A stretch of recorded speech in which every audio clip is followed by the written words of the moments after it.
था। आसमान पर चांद की रोशनी किसी फटे हुए पर्दे से छनकर जमीन पर बिखर रही थी। गांव के छोर पर एक टूटी हुई हवेली के पीछे एक सूखा हुआ कुआं था। उसके पास झुकी हुई एक लड़की बर्तन रगड़ रही थी। उसका नाम नूरा था। उम्र मुश्किल से 17 साल होगी।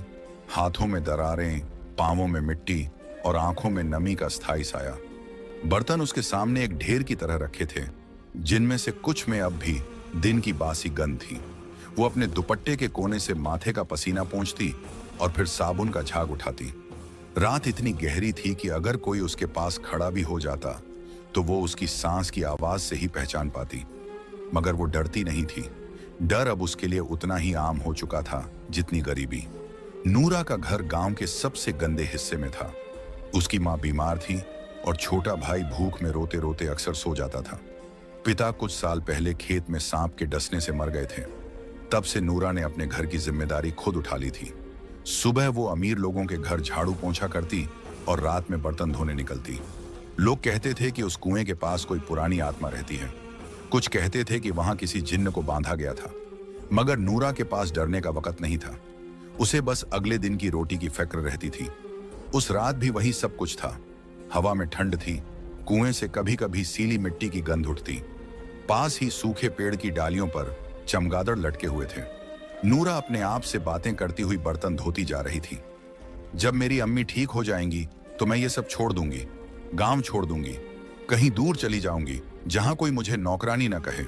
वो ये बात बार बार दोहराती, मगर फिर उसकी आंखों से आंसू गिरते और साबुन के झाग में खो जाते। अचानक कुएं के भीतर से एक धीमी सी आवाज आई, जैसे कोई किसी गहरी जगह में सिसक रहा हो। नूरा ने अपने कान उधर झुकाए। कुछ सेकंड सन्नाटा रहा, फिर वही आवाज। इस बार थोड़ी साफ थी, कोई जैसे कह रहा हो, मदद करो। नूरा ने झट से बर्तन छोड़ा और चारों ओर देखा। हवेली के पीछे अंधेरा ही अंधेरा था। दूर कहीं उल्लू की आवाज आई। उसने खुद को समझाया कि शायद उसका भ्रम होगा, लेकिन वो आवाज फिर आई, इस बार और गहरी और दर्द भरी। उसने कुएं के पास झुककर नीचे झांका। अंधेरा इतना गहरा था कि कुछ दिखा नहीं, मगर ऐसा लगा जैसे कुएं की गहराई में कोई हलचल है। पानी का नहीं, किसी सांस का एहसास। उसकी देह में झुरझुरी सी दौड़ गई।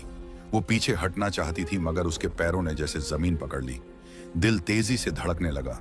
उसने अपने आप से कहा कि यह सिर्फ उसका डर है। उसने झुककर पत्थर उठाया और कुएं में फेंका। आवाज आई, ठक। पानी की नहीं, जैसे किसी धातु या शरीर से टकराने की। वो चौंक गई। नूरा ने जल्दी जल्दी बर्तन समेटने शुरू किए। तभी हवा का एक तेज झोंका आया